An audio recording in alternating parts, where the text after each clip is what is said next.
Selama bertahun-tahun, kita mendengar banyak skeptis mengklaim bahwa orang Kristen mula-mula tidak percaya bahwa Yesus adalah Tuhan, dan bahwa keilahiannya baru ditemukan di Konsili Nisea pada abad keempat.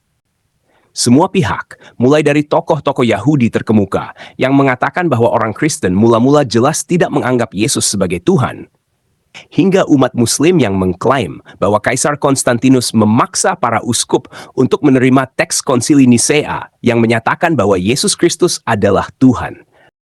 Di sana ternyata Yesus itu untuk pertama kalinya dilantik menjadi seorang Tuhan.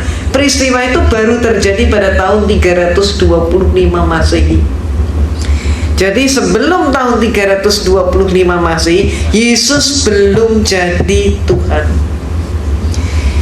Emang iya itu Konsili Efesus tuh 431 Masehi. Berarti 430 tahun setelah Nabi Isa diangkat Allah ke langit.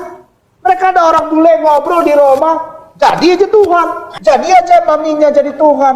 Ngobrol.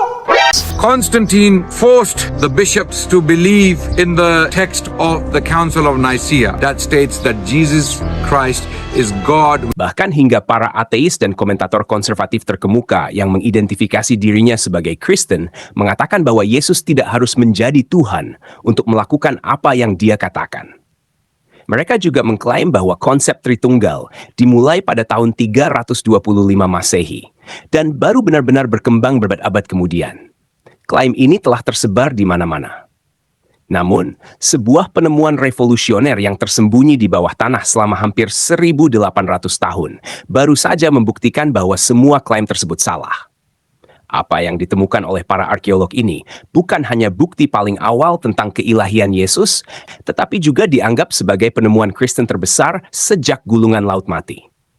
Semua ini dimulai pada tahun 2005, ketika sebuah penjara dengan keamanan maksimum di Megiddo berencana untuk memperluas bangunannya. Namun di Israel, Anda harus melakukan penggalian arkeologi sebelum memulai konstruksi, untuk memastikan Anda tidak membangun di atas sesuatu yang penting. Jadi, penjara tersebut menyewa tim untuk menyelidiki area tersebut. Ketika mereka menggali lebih dalam, mereka menemukan sesuatu yang tak pernah mereka bayangkan sebelumnya. Yang mereka temukan bukan hanya reruntuhan biasa, melainkan sesuatu yang dapat mengkonfirmasi atau menyangkal apa yang kita ketahui tentang kekristenan mula-mula. Mereka menemukan sebuah struktur dengan 12 ruangan yang diperkirakan berasal dari sekitar tahun 230 Masehi. Di dalam salah satu ruangan tersebut, mereka menemukan rumah doa bawah tanah yang rahasia, yang pada waktu itu semacam gereja, karena ini terjadi sebelum gereja resmi ada, dan sekitar 1 abad sebelum kekristenan menjadi agama yang legal. Ruangan ini bukanlah ruangan biasa. Ini adalah tempat suci di mana orang Kristen berkumpul untuk beribadah secara diam-diam, mempertaruhkan nyawa mereka untuk mempraktikkan iman mereka. Salah satu cara mereka mengidentifikasi ruangan ini sebagai ruang doa adalah melalui keberadaan sebuah meja di tengah ruangan, yang bertuliskan Meja Tuhan, Table of the Lord, sebuah referensi jelas terhadap tempat umat Kristen melakukan perjamuan kudus. Namun, yang benar-benar menarik perhatian mereka adalah mosaik besar di lantai ruangan tersebut yang luasnya sekitar 541 kaki persegi. Hal pertama yang mungkin Anda perhatikan dari mosaik ini adalah pola-pola anyaman dan desain geometrisnya, yang menunjukkan tingkat perhatian dan detail yang tinggi dari sang seniman, yang diakui oleh para arkeolog melalui kepadatan batu-batu yang digunakan. Namun, ketika mereka memperhatikan lebih dekat, mereka menemukan sesuatu yang bahkan lebih luar biasa. Jika Anda melihat di bagian tengah mosaik ini, Anda akan menemukan sebuah lingkaran yang menggambarkan 2 ikan, yang diyakini merujuk pada kisah Yesus dengan 5 roti dan 2 ikan dalam Injil Lukas. Selain itu, terdapat 3 kotak persegi panjang dengan prasasti dalam bahasa Yunani. Disinilah letak signifikansi penemuan ini. Bukan hanya keindahan karya seni atau simbol-simbolnya yang membuat mosaik ini luar biasa, tetapi pesan yang tersembunyi di dalamnya. Di dalam salah satu dari 3 kotak ini, terdapat prasasti yang paling signifikan dalam seluruh mosaik ini. Tulisannya berbunyi, Gapos yang mencintai Tuhan, yang mempersembahkan meja ini kepada Tuhan Yesus Kristus sebagai peringatan. Prasasti ini bukan sekadar pernyataan kepercayaan, melainkan sebuah kesaksian tentang iman mereka yang mempertaruhkan segalanya untuk menyatakan bahwa Yesus adalah Tuhan. Yang menarik, rumah doa bawah tanah ini berasal dari waktu sebelum kekristenan, menjadi bagian dari Kekaisaran Romawi, dan lebih dari 1 abad sebelum Konsili Nisea. Ini berarti bahwa orang Kristen mula-mula tidak hanya percaya kepada Yesus, tetapi juga menyembahnya sebagai Tuhan jauh sebelum hal itu dianggap legal. Penemuan ini adalah bukti arkeologis paling awal sejauh ini, yang menunjukkan bahwa orang Kristen awal menyatakan Yesus sebagai Tuhan, yang langsung membantah klaim bahwa keilahian Yesus baru ditetapkan pada Konsili Nisea pada abad keempat. Mosaik ini juga menegaskan apa yang sudah kita lihat dalam kitab suci, seperti ketika Thomas menyebut Yesus sebagai Tuhanku dan Allahku, atau ketika Paulus menyebut Yesus sebagai Tuhan yang besar dan juru selamat kita dalam surat Titus. Bahkan para penentang Yesus pada zamannya memahami bahwa Yesus mengklaim dirinya sebagai Tuhan.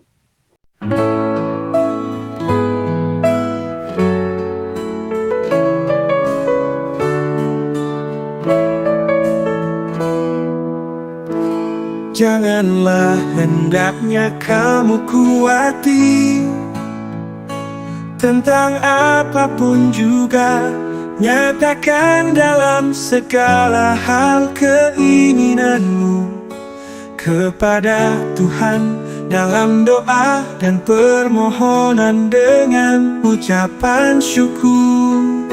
Segala perkara dapat kita tanggung di dalam Dia yang memberi kita kekuatan. Bersukacita senantiasa dalam Tuhan. Sekali lagi ku katakan, bersukacitalah.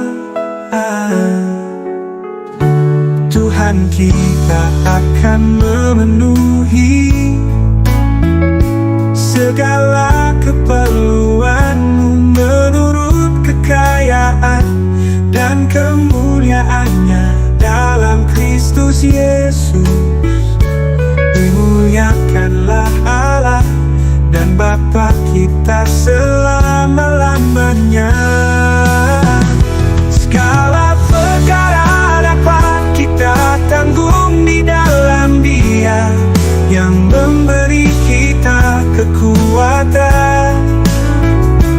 Bersukacita senantiasa dalam Tuhan. Sekali lagi ku katakan, bersukacita. Kita akan memenuhi segala keperluanmu menurut kekayaan dan kemuliaannya dalam Kristus Yesus. Dimuliakanlah Allah dan Bapa kita selama-lamanya. Segala perkara dapat kita tanggung di dalam Dia yang memberi kita kekuatan. Bersukacita senantiasa dalam Tuhan.